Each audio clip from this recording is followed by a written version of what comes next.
Assalamualaikum warahmatullahi wabarakatuh. Selamat pagi untuk teman-teman yang menyimak video ini di pagi hari, dan selamat siang untuk yang menyimak video ini di siang hari. Kita ketemu lagi di pembahasan soal-soal bahasa Indonesia. Nah, kali ini kita akan membahas soal-soal yang digunakan untuk penilaian tengah semester atau PTS kelas 7 yang sebagian besar sudah melaksanakan penilaian tengah semester minggu kemarin atau 2 minggu yang lalu mungkin.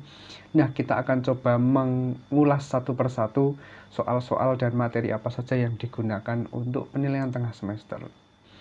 Materi yang pertama adalah fiksi dan non-fiksi. Di dalam soal muncul pertanyaan, sebutkan 4 bentuk buku yang merupakan buku fiksi.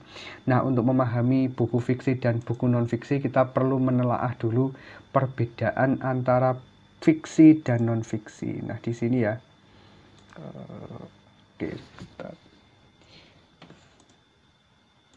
Nah, fiksi atau bisa disebut sebagai tulisan karya imajinatif atau ide tulisan yang berasal dari imajinasi atau khayalan. Meski demikian, banyak karya fiksi yang berlatar belakang cerita sesuai dengan kenyataan. Bedanya dengan non-fiksi, kalau non-fiksi merupakan tulisan yang berasal dari fakta dan data atau sesuai dengan kenyataan. Nah, dari kalimat pertama kedua hal ini bisa kita simpulkan bahwa fiksi itu merupakan karya imajinatif atau berdasarkan khayalan, ya. Tapi kalau non-fiksi itu berdasarkan kenyataan. Apa saja sih contoh-contoh karya fiksi? Nah, bisa banyak sekali karya fiksi. Kita sekarang mungkin mengenal cerpen, novel. Nah, itu salah dua dari contoh banyak karya fiksi yang ada. Contoh lain ya puisi, teks drama, kemudian ada dongeng, ada cerita yang tokohnya hewan yaitu fabel, kemudian ada legenda, ada mitos atau mitologi, mite, kemudian ada pantun juga termasuk teks fiksi ya, dan masih banyak lagi teks-teks fiksi yang bisa kita kenali.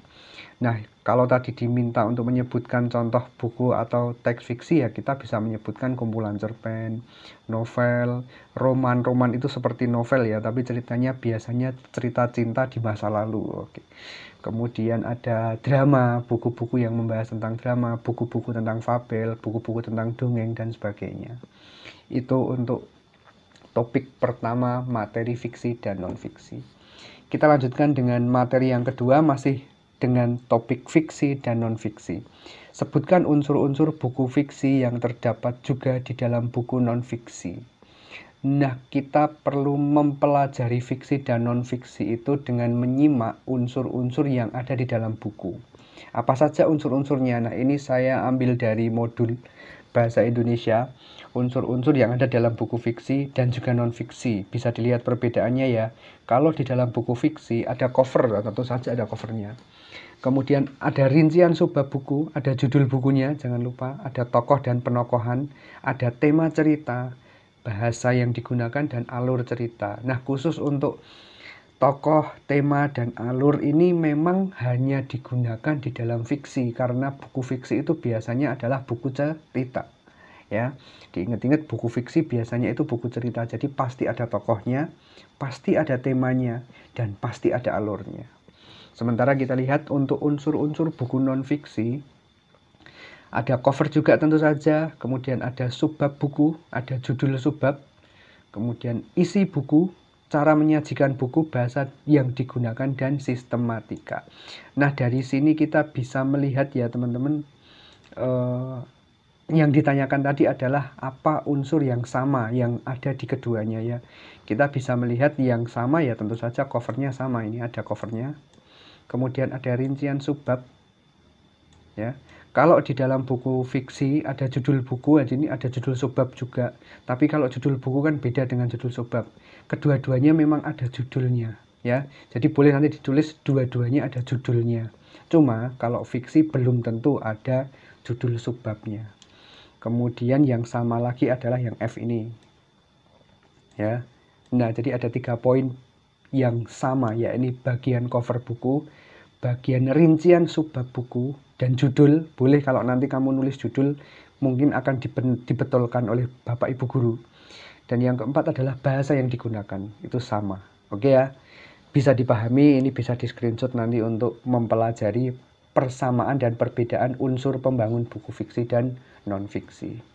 Kita lanjutkan untuk materi yang ketiga, yaitu tanggapan isi buku. Nah, di sini ada keunggulan. Nah, di sini tadi membahas tentang bukunya Terelie yang berjudul Rindu, novel ya ini ya. Novel itu ingat termasuk buku fiksi. Di sini dituliskan keunggulannya bahwa gaya penulisan yang khas dari Terelie mewarnai novel Rindu ini. Sederhana, mudah dimengerti pembaca, dan menohok. Menohok itu menusuk ke dalam hati gitu loh.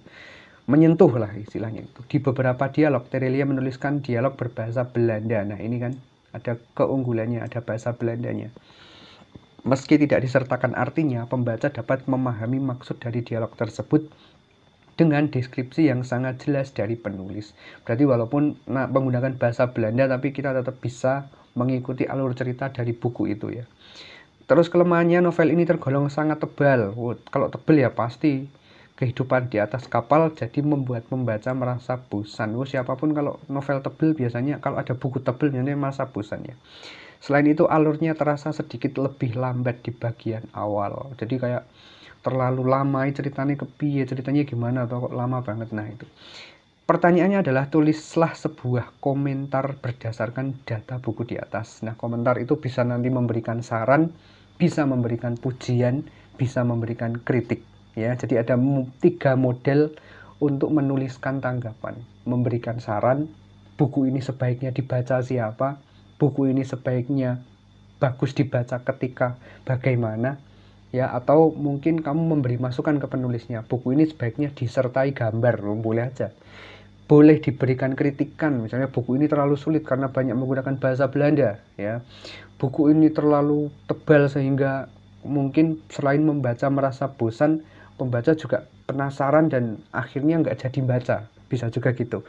Atau kamu bisa memberikan pujian, oh membuat saya, buku ini membuat banyak orang yang tadinya nggak ngerti bahasa Belanda jadi ngerti bahasa asing gitu ya, misalnya gitu.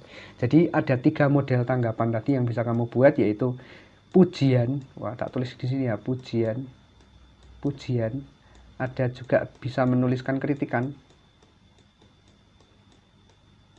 kritik, wah tulisannya jelek nggak apa-apa, yang penting nanti kamu bisa memahami apa yang harus dituliskan ketika kamu disuruh untuk membuat tanggapan. Kemudian bisa memberikan saran juga di sini. Oke, saran, saran. Oke, jadi ada 3 model cara memberikan tanggapan. Next kita lanjutkan ke materi keempat, yakni tentang surat pribadi dan surat dinas. Kalau tadi kita sudah banyak mengulas tentang fiksi dan non-fiksi, ada materi lain yang digunakan untuk PTS, yakni surat pribadi dan surat dinas.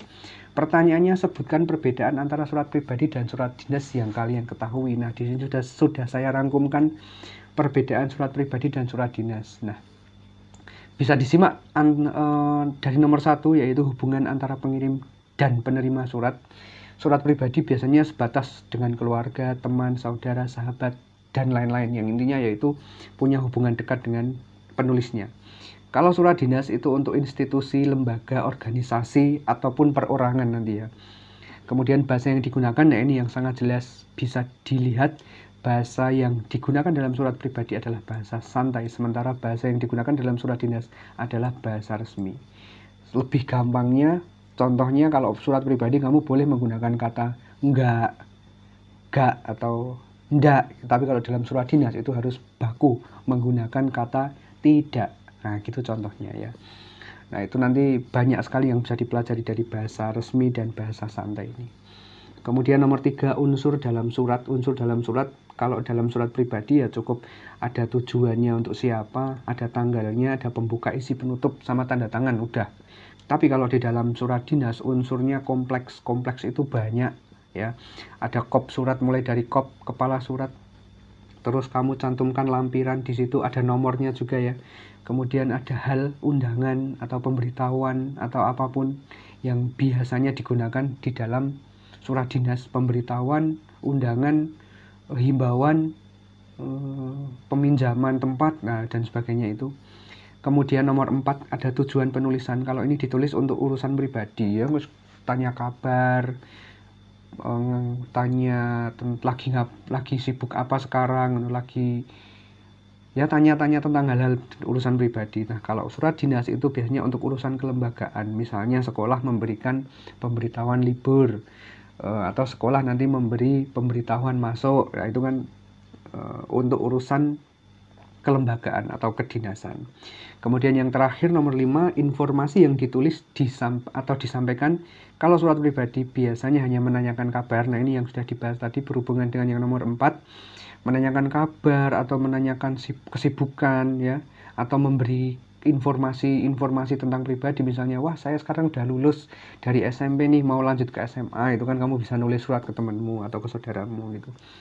Nah, kalau surat dinas itu hal-hal kelembagaan, misalnya ada pengumuman, misalnya ada undangan, misalnya ada apalagi ya, perayaan peringatan hari besar. Nah, itu kan menggunakan surat dinas. Oke, itu kita masuk ke materi keempat. Oke, keempat lagi ya. Harusnya kelima ini ya, terakhir. Surat pribadi dan surat dinas. Tulislah sebuah surat dinas dengan memperhatikan kop surat menyesuaikan sekolah masing-masing. Nah, ini yang harus kamu perhatikan adalah kop suratnya, kemudian tujuannya, dan pelaksanaan acara tersebut akan dilaksanakan pada ini kan acaranya. Nah, kita tidak usah memperhatikan uraian di sini karena ini contoh soal aja. Langsung kita perhatikan bagian dalam surat ini. Di bagian paling atas ini sudah tak kasih tanda kop surat. Nah, di dalam surat dinas atau surat yang digunakan untuk unsur kelembagaan itu harus mencantumkan kop atau identitasnya atau kepala suratnya. Di sini ada OSIS, SMP, kemudian ada alamatnya, ada nomor telepon dan kode pos, gitu ya. Dalam kop harus ada ini kalau untuk surat dinas. Kalau surat pribadi ya kamu langsung ke tujuan ini aja, nggak usah pakai nomor, lampiran, hal, dan kop ya.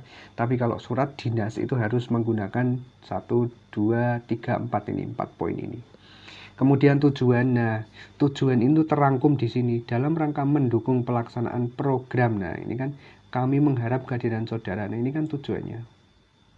Mau melaksanakan program Malang Hijau Sejuk Berseri. Nah, itu. Terus dia mengundang, ini orangnya OSIS ini mengundang kehadiran saudara. Ini tujuannya. Terus waktu pelaksanaan ini ya, udah jelas kalau waktu pasti kamu udah tahu. Kemudian waktunya ini sama ini kan hari tanggalnya, kalau ini jamnya. Ini tempatnya, ini acaranya apa. Nah, ini kemudian penutup suratnya. Kemudian jangan lupa untuk surat pribadi maupun surat dinas harus disertai dengan nama terang dan tanda tangan, ini harusnya. Oke, itu saja yang mungkin bisa saya sampaikan berkaitan dengan materi yang digunakan untuk PTS kelas 7 ya.